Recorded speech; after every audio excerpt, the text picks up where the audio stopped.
অতিরিক্ত আবেগের বেড়াজাল মানুষকে সামনে এগোতে দেয় না।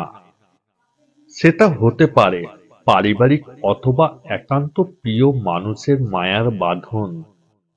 মা তার সন্তানের প্রতি অতিরিক্ত ভালোবাসার কারণে সন্তানকে নিজের মায়ার আঁচলের ছায়ায় রাখতে চান। কিন্তু মা নিজেও জানে না তিনি সন্তানকে এই আগলে রাখতে গিয়ে তার কত বড় ক্ষতি করছেন। তাতে সন্তান পরনির্ভরশীল হয়ে পড়লে নতুন পরিবেশে নিজেকে খাপ খাওয়াতে ব্যর্থ হবে। সন্তানের প্রতি মায়ের ভালোবাসা অমূল্য, কিন্তু সেটা যদি জীবনে এগিয়ে যেতে বাধার সৃষ্টি করে তবে সেই ভালোবাসা সন্তানের জন্য স্বাস্থ্যকর নয়। ভালোবাসা মানে